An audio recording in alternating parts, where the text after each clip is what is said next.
आप किसी भी प्रोग्रामिंग लैंग्वेज में प्रोग्राम क्यों ना बनाएं, डेटा मैनिपुलेशन एक एलिमेंट्री चीज होती है। यानी कि डेटा के ऊपर कुछ ना कुछ आपको ऑपरेशंस करने होते हैं with the help of operators. इसलिए ऑपरेटर्स आपको बहुत अच्छी तरीके से समझ में आना चाहिए। ये इसलिए भी इंपॉर्टेंट है कि कई बार एक टास्क को परफॉर्म करने के लिए, एक कैलकुलेशन को परफॉर्म करने के लिए मल्टीपल वेज हो सकते हैं। यानी आप कई तरह के ऑपरेटर्स के इस्तेमाल करके वो टास्क अचीव कर सकते हैं। लेकिन अगर आपने गलत ऑपरेटर्स को चुन लिया तो टास्क तो परफॉर्म हो जाएगा, पर आपके जो कोड की परफॉर्मेंस है वो पुअर होगी। तो ऑपरेटर्स के बारे में ये सारी बातें अगर आपको पहले से पता होंगी तो आप ज़्यादा एफिशिएंट कोड लिख पाएंगे। तो ऑपरेटर्स बहुत ही इंपॉर्टेंट टॉपिक होता है किसी भी प्रोग्रामिंग लैंग्वेज में। और जावास्क्रिप्ट इन डेप्थ कोर्स में तो हमने मुद्दा ही ये बनाया है कि हम इन डेप्थ पढ़ेंगे। तो चलिए आज हम लोगों को देखना है लॉजिकल ऑपरेटर्स को। इसके पहले हम लोग अर्थमेटिक ऑपरेटर्स देख चुके हैं, असाइनमेंट ऑपरेटर्स देख चुके हैं और कंपैरिजन ऑपरेटर्स देख चुके हैं। तो चलिए सबसे पहले हम लोग यहाँ पर देखते हैं कौन कौन से ऑपरेटर्स हमारे पास हैं। तो ये ऑपरेटर्स की लिस्ट है जिसको मैं कवर करने वाला हूँ, जिसमें से हम लोग पहले 3 ऑपरेटर्स देख चुके हैं। आज हमको देखना है लॉजिकल ऑपरेटर्स को। लॉजिकल ऑपरेटर्स में कौन कौन से ऑपरेटर्स होते हैं? एक होता है लॉजिकल एंड, इसको एंड बोलते हैं, इसको बोलते हैं और। ये 2 पाइप सिंबल्स हैं इस तरीके से। और ये नॉट ऑपरेटर कहलाता है। जो एंड और है ये बाइनरी ऑपरेटर्स हैं, तो इनको 2 स्टेटमेंट्स चाहिए होते हैं, 2 एक्सप्रेशंस चाहिए होते हैं। जबकि नॉट को सिंगल एक्सप्रेशन चाहिए होता है। ये यूनरी ऑपरेटर भी है। तो अब ये जो नॉट होता है ना, इसका तो बड़ा ही सिंपल है कि ये ट्रू को फॉल्स बना देता है और फॉल्स को ट्रू बना देता है। तो अब यहाँ पर सवाल ये उठता है कि किस वैल्यू को आप ट्रू मानोगे, किसको फॉल्स मानोगे। बिकॉज सीधी सी बात है, पहले मैं समझाता हूँ आपको थोड़ा सा कोड से मैं क्या कहना चाह रहा हूँ। जैसे मान लीजिए आपने यहाँ पर कोई वेरिएबल बनाया a नाम से और a के अंदर आप रख रहे हो 5। अब मैं ये बोल रहा हूँ कि एक और वेरिएबल बनाते हैं b नाम का और इसके अंदर रखते हैं नॉट a। तो यहाँ पे लोगों को कन्फ्यूजन हो जाता है कि b के अंदर क्या वैल्यू जाएगी। अब मैं यहाँ पे प्रिंट भी करा के आपको बताता हूँ। आप देखिए इस पूरे वीडियो में ना मैं आपसे कई सवाल पूछूंगा। तो आप लोग जब अब इसको पढ़ रहे हैं ना तो यूं ही मत देखिए, आप पढ़ने के उद्देश्य से अच्छे से बैठिए। आप बिल्कुल ये सोच लीजिए कि आप ये एक्चुअल क्लास अटेंड कर रहे हैं। तो आपको क्या करना है, पेन पेपर भी लेके बैठ सकते हो आप। जहाँ पे मैं बोलूँ आप वीडियो को पॉज कर लेना। अगर मैंने कुछ सवाल पूछा है तो आप वीडियो को पॉज कर लेना, आराम से पहले सोचना उसका जवाब क्या होगा। इससे आपका इन्वॉल्वमेंट बढ़ेगा और उसके बाद फिर आप वीडियो को रिज्यूम करिएगा, क्योंकि मैं उसमें उसका जवाब भी आपको बताऊंगा।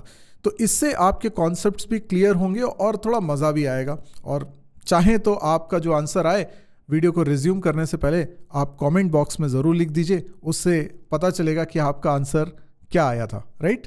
तो चलिए यहाँ पर मेरा सवाल ये है कि अगर मैं लिखता हूँ console.log और उसमें a और b की वैल्यू प्रिंट करता हूँ तो क्या वैल्यू रिजल्ट में आएगी। आप चाहे तो वीडियो पॉज कर लीजिए और इसका आंसर निकाल के बताइए। मैं यहाँ पर इसको रन कर रहा हूँ। इसका नाम है माई स्क्रिप्ट और ये मैंने रन कर दिया। आंसर आ रहा है 5 एंड फॉल्स। देखिए a की वैल्यू तो चेंज होनी नहीं है, a में 5 रखा है तो 5 प्रिंट होगा, पर b की वैल्यू फॉल्स क्यों आई। देखो सबसे पहली बात, नॉट क्या करता है, ट्रू को फॉल्स बना देता है और फॉल्स को ट्रू कर देता है। अब इसका ऑपरेंड कौन है? नॉट ऑपरेटर का ऑपरेंड है a क्या है? a की वैल्यू 5 है। अब 5 को ट्रू माने या फॉल्स माने, तो there is a rule, every non zero value is true. Zero के अलावा कोई भी वैल्यू होगी उसे क्या माना जाएगा? ट्रू माना जाएगा। देखिए ऑपरेटर में कोई बहुत दम नहीं है, बहुत इजी है, लेकिन ये जो बारीक बातें हैं ना ये पता होनी चाहिए। ये मोस्ट ऑफ द लैंग्वेजेस में इसी तरीके से वर्क करता है। तो एक की वैल्यू 5 है, 5 की जगह 6 होती, 7 होती, जीरो के अलावा कुछ भी वैल्यू होती, इवन नेगेटिव नंबर भी होता, तो उसे हम ट्रू मानते। अब ट्रू पे जब नॉट लगा है तो इसे फॉल्स बना दिया इसने, इस कारण b की वैल्यू फॉल्स आ रही है। अब आप देखिए अगर मैं a की वैल्यू को कर देता हूं 0 कर दिया, मतलब अब 0 को ये फॉल्स ट्रीट करेगा, इसलिए आंसर क्या आना चाहिए? ट्रू। तो देखिए ये a की वैल्यू 0 है और रिजल्ट ट्रू आ रहा है, तो ये नॉट ऑपरेटर है। अब किस किस वैल्यू को हमें ट्रू मानना है? देखिए नॉट का जो ऑपरेंड है वो बुलियन टाइप का तो है नहीं, ट्रू फॉल्स टाइप का तो है नहीं, लेकिन कुछ और है। तो कुछ और को कब हम बुलियन में कन्वर्ट कर लेते हैं, तो इस बात को थोड़ा समझने की ज़रूरत है। देखिए इसको आप कुछ ऐसा समझिए कि कोई भी नॉट ऑपरेटर का ऑपरेंड है, ठीक है, नॉट ऑपरेटर का ऑपरेंड है। ये ऑपरेंड या तो बुलियन टाइप का हो तो बिल्कुल क्लियर है, ट्रू लिखा है तो समझ में आ रहा है, फॉल्स लिखा है तो समझ में आ रहा है। लेकिन अगर ये ऑपरेंड बुलियन टाइप का नहीं है, ठीक है ना, बुलियन टाइप का नहीं है, तो अगर ये नंबर है तो आप समझ लो कि नॉन जीरो होने पर रिजल्ट आएगा ट्रू, जीरो होने पर रिजल्ट आएगा फॉल्स।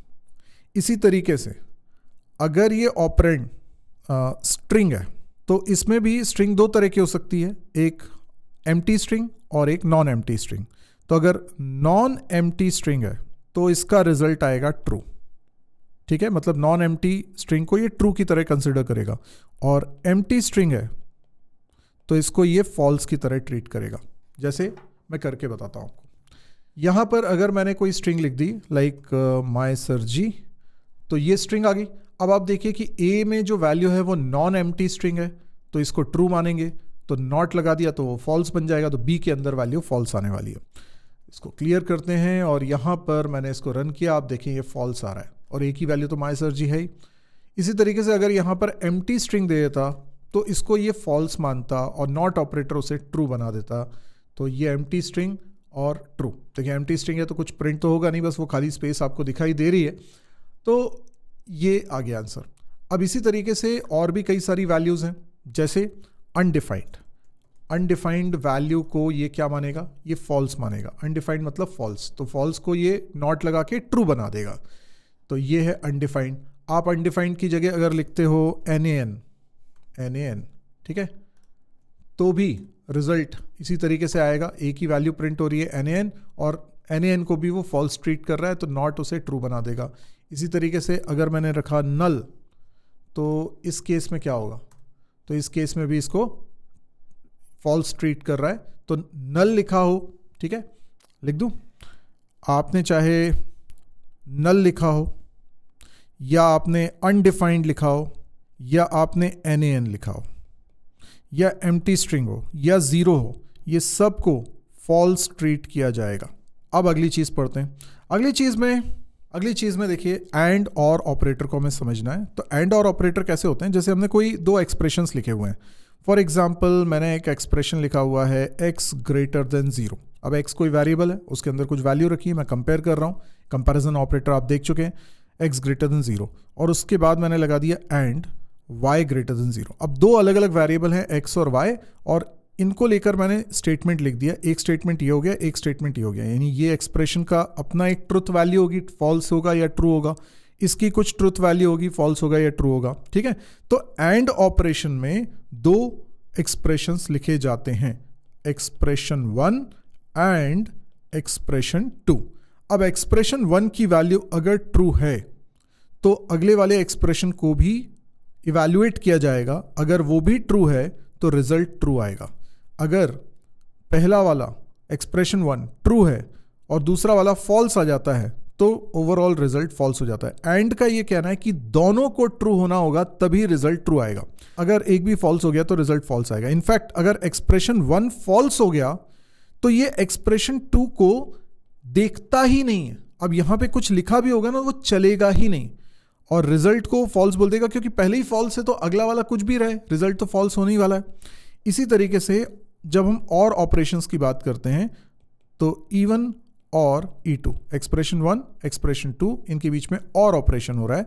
तो और क्या कहता है, दोनों में से एक भी ट्रू है ना तो रिजल्ट ट्रू हो जाएगा। तो अगर पहला वाला फॉल्स हो जाता है और दूसरा वाला भी फॉल्स हो जाता है तो रिजल्ट फॉल्स आता है। अदरवाइज पहला फॉल्स है और दूसरा ट्रू है तो रिजल्ट ट्रू आएगा।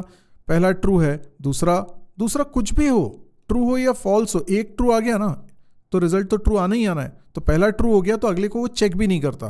तो ये एंड और का बिहेवियर है। लेकिन इसको समझने के लिए अब हमको थोड़ा सा प्रैक्टिस भी करनी पड़ेगी। जैसे मैं यहाँ पर कोई एक्सप्रेशन लिख लेता हूँ, ए की वैल्यू मैंने लिख ली लेट्स से 5 एंड बी की वैल्यू मैं लिख लेता हूँ लेट्स से 6, और उसके बाद मैं यहाँ पर प्रिंट कराता हूँ सी की value. But what is C? C के अंदर मैं रख रहा हूँ A greater than 0 and B greater than 0।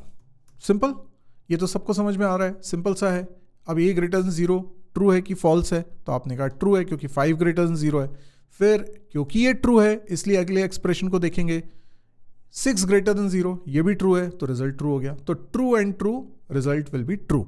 तो सी के अंदर क्या जाएगा, ट्रू जाएगा, तो आउटपुट में आना चाहिए ट्रू। तो देखिए ट्रू आ रहा है। अब यहां पर क्या होता है, मान लीजिए मैंने लिखा a लेस देन 0, ठीक है, a लेस देन 0, तो ये पहला वाला ही फॉल्स हो गया, तो अगला वाला ट्रू है फॉल्स हम चेक भी नहीं करेंगे, सीधे रिजल्ट को फॉल्स बोल देंगे और ये फॉल्स आ गया। अब आप ये पूछते हैं कि सर ये कैसे कंफर्म होगा कि ये अगला वाला चल रहा है या नहीं चल रहा है। आप कह रहे हो ये चलेगा ही नहीं अगर पहला फॉल्स है तो, ठीक है, इसको हमें वेरीफाई करना है। तो जैसे मैंने इस जगह पर लिख दिया प्लस प्लस बी, अब ये क्या है, मैंने b में इंक्रीमेंट कर दिया। अगर इस तरफ जाओगे तो b में वैल्यू 6 से 7 हो जानी चाहिए, है ना, और अगर इस तरफ नहीं जाओगे तो b में कोई चेंजेस नहीं होंगे। तो मैं b की वैल्यू भी प्रिंट करा के देख लेता हूं। तो मेरा ये कहना है क्योंकि ये पहली वाली कंडीशन फॉल्स है, आगे जाएंगे ही नहीं तो b में कोई इंक्रीमेंट होगा ही नहीं, तो b की वैल्यू 6 की 6 बनी रहेगी, ये मैं कह रहा हूं। तो ये देखिए b की वैल्यू 6 की 6 है। लेकिन अगर a ग्रेटर देन 0 ये कंडीशन ट्रू होती, जैसे ट्रू है अब, तो फिर ये आगे जाएगा और b में इंक्रीमेंट करेगा तो b की वैल्यू 7 भी होगी। तो आप देख सकते हैं 7 7। लेकिन वेट अ मिनट, ये पहली वाली वैल्यू को ट्रू क्यों नहीं बोल रहा भाई, c की वैल्यू ट्रू क्यों नहीं बोल रहा। c की वैल्यू इसलिए ट्रू नहीं बोल रहा क्योंकि यहां पर एक और रूल आपको समझना पड़ेगा कि एंड और ये दोनों ऑपरेटर का रिजल्ट बुलियन टाइप का तभी आता है जब इसके एक्सप्रेशन जिस पर रिजल्ट डिपेंड कर रहा है वो भी बूलियन है। ओके, शायद नहीं समझ में आया ना, फिर से बोलता हूं, ध्यान से सुनिएगा। मैं कह रहा हूं यदि एंड ऑपरेटर या और ऑपरेटर में दो एक्सप्रेशन है, एक्सप्रेशन 1 एक्सप्रेशन 2, ठीक है, इन दोनों में से किसी एक पर फाइनल रिजल्ट डिपेंड करता है, ठीक है, किस पे डिपेंड करता है। एंड के केस में अगर पहला वाला फॉल्स हो गया तो आगे नहीं जाओगे, तो पहले वाले एक्सप्रेशन पे डिपेंड कर रहा है। अगर एंड के केस में पहला वाला एक्सप्रेशन ट्रू हो गया तो अगले को चेक करना पड़ेगा तभी आंसर दे पाओगे, तो दूसरे वाले एक्सप्रेशन पे रिजल्ट डिपेंड कर रहा है, ठीक है। तो कभी रिजल्ट पहले वाले पे डिपेंड करता है और कभी रिजल्ट दूसरे वाले पे डिपेंड करता है। जिस पर डिपेंड कर रहा है वो बुलियन टाइप का है या नहीं है। अगर बुलियन टाइप का है तो बुलियन टाइप का रिजल्ट आएगा, मतलब ट्रू है फॉल्स है जो भी है, और अदरवाइज जिस टाइप का है उसी टाइप का रिजल्ट आएगा। तो क्या हो रहा है कि ये पहला expression a greater than 0 true हो गया, तो सेकंड एक्सप्रेशन को भी इवैल्यूएट करना पड़ेगा तभी आंसर दे सकते हैं, क्योंकि ट्रू हो गया तो ट्रू होगा, नहीं तो फॉल्स हो गया तो फॉल्स होगा। सेकंड पे डिपेंड कर रहा है, तो जरा देखो उसका टाइप क्या है। उसका टाइप हमें दिख रहा है कि ये तो बुलियन टाइप का नहीं है, ये तो नंबर है, ये तो b की वैल्यू 6 है और उसमें इंक्रीमेंट हो रहा है तो वो 7 हो रहा है, तो 7 is a non Boolean type value, ये तो नंबर टाइप की वैल्यू है। तो वो क्या करता है, जिस पर रिजल्ट डिपेंड कर रहा है ना उसका वैल्यू ही आंसर के रूप में रिटर्न करता है। तो उसने 7 रिटर्न किया है, इसलिए वो c के अंदर गया है। अब समझ में आया। हाँ, तो सिंपल से लगने वाले ऑपरेटर वाले वीडियो है ये, लेकिन मुझे लगता है कि इसकी थोड़ी सी प्रैक्टिस करने की ज़रूरत है, तब जाके ये कॉन्सेप्ट दिमाग में अच्छे से बैठेगा। तो वो भी अभी के अभी कर लेते हैं और अभी के अभी ये दिमाग में कॉन्सेप्ट बिठा लेते हैं।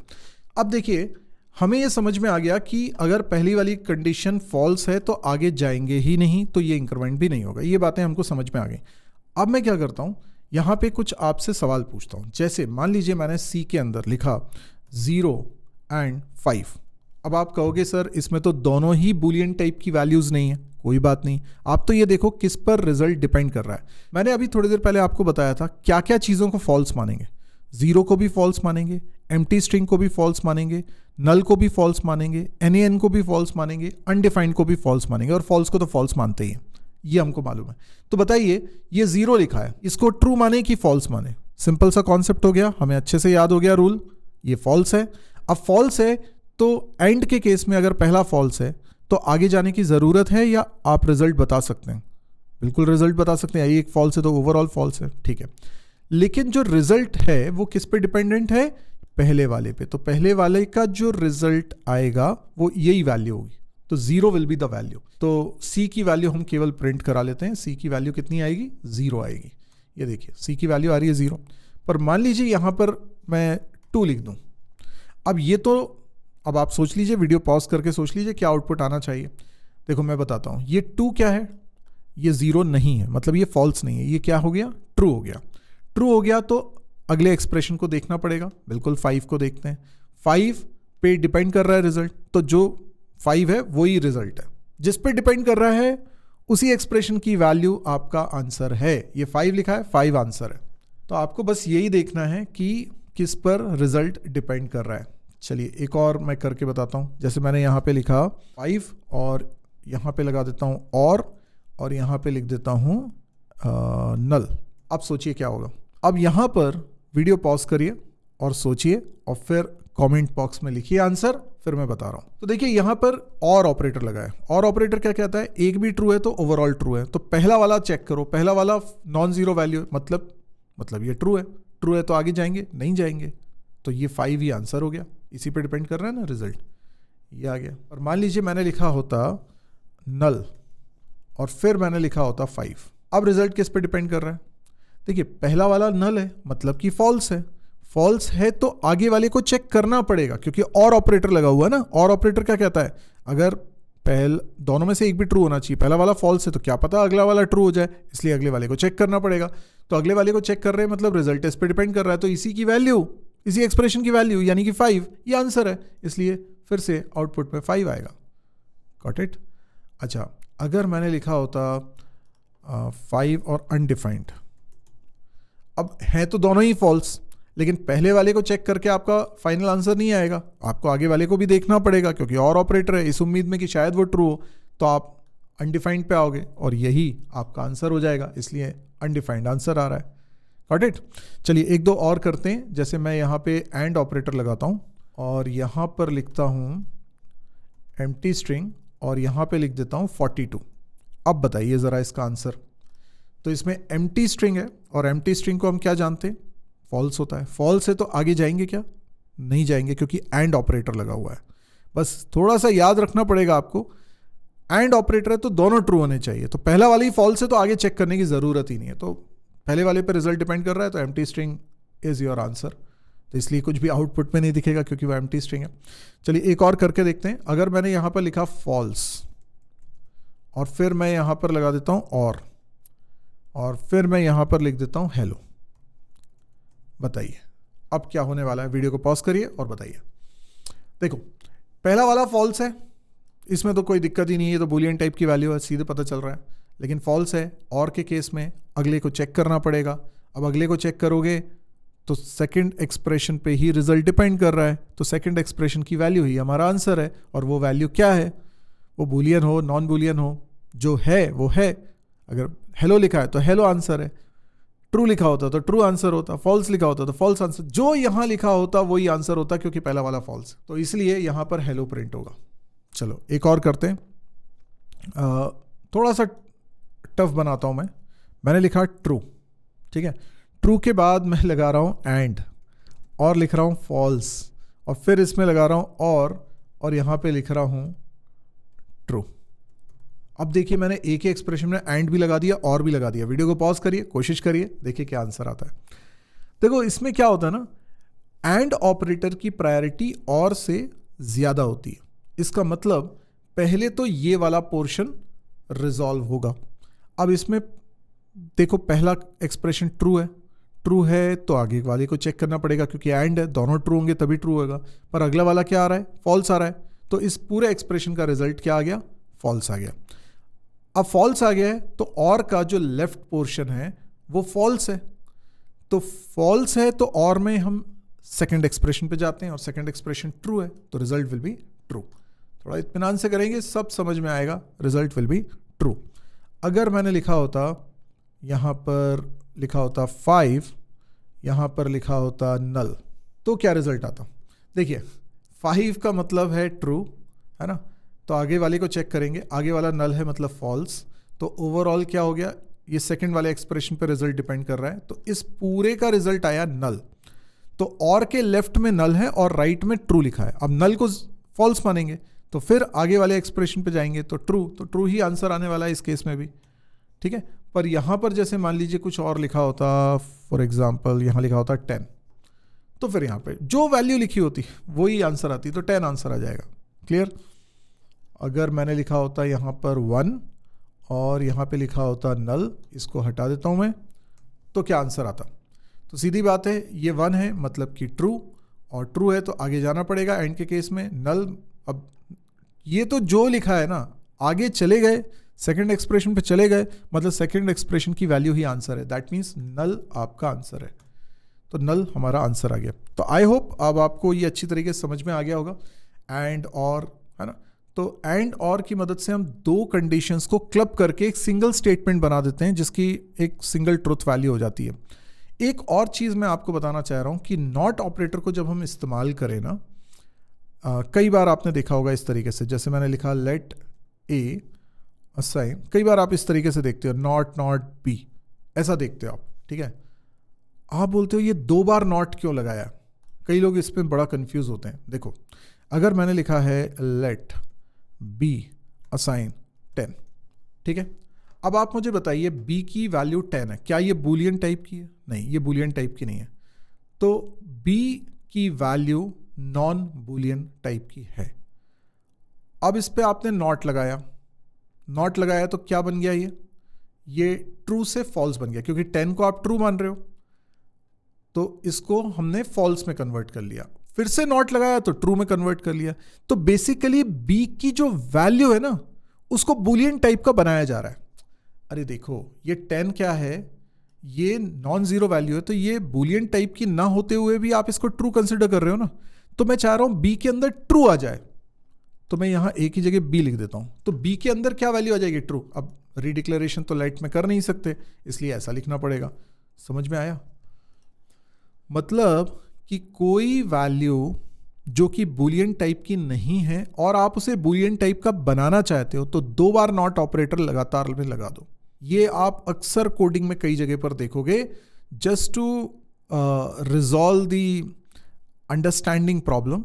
कि कई बार ऐसा होता है ना कि हम लोगों को समझ में नहीं आता कि 10 है तो ये ट्रू होगा कि फॉल्स होगा। अब इतना डेप्थ में हर कोई पढ़ता नहीं, तो डबल नॉट लगा के उसे हम बूलियन में कन्वर्ट कर रहे हैं। तो it is like conversion, you are converting a non Boolean value into a Boolean value. तो आई होप आपने काफ़ी कुछ सीखा होगा आज लॉजिकल ऑपरेटर्स के बारे में। लेकिन जैसा कि मैंने कहा था कि ऑपरेटर्स के थ्रू हम परफॉर्मेंस को भी कंट्रोल कर सकते हैं। अब वो कैसे हो सकता है ना, ये आपको नेक्स्ट लेसन में देखने को मिलेगा जब हम पढ़ेंगे बिटवाइज ऑपरेटर्स। कई लोगों को लगता है अरे बिटवाइज ऑपरेटर्स हमको क्यों सीखने की ज़रूरत है, ये तो बाइनरी पे बिट्स पे काम करते हैं। नहीं बॉस, बहुत इंपॉर्टेंट है। इससे आप परफॉर्मेंस को बहुत इंप्रूव कर सकते हो। कैसे? इन डेप्थ कोर्स है, डेप्थ में बताऊंगा, लेकिन नेक्स्ट लेसन में। इस बीच में अगर आपको नोट्स चाहिए, पूरा कोर्स देखना है, प्लेलिस्ट का लिंक भी डिस्क्रिप्शन में मिलेगा। नोट्स कहाँ से डाउनलोड करना है उसका लिंक भी डिस्क्रिप्शन में मिलेगा। आपको लाइक करना है वीडियो को, शेयर करना है, सब्सक्राइब करना है चैनल को। अगर पसंद आ रहा है कंटेंट तो मुझे मोटिवेट करिए, आप कमेंट करके मुझे बताइए कैसा लग रहा है, और शेयर ज़रूर करिए यार। शेयर करते हो, सब्सक्राइब करते हो तो मेरा मोटिवेशन काफ़ी बढ़ता है कि हाँ, ये काफ़ी लोग हैं जो इस तरह के कंटेंट को देखना चाहते हैं। मिलते हैं नेक्स्ट लेसन में।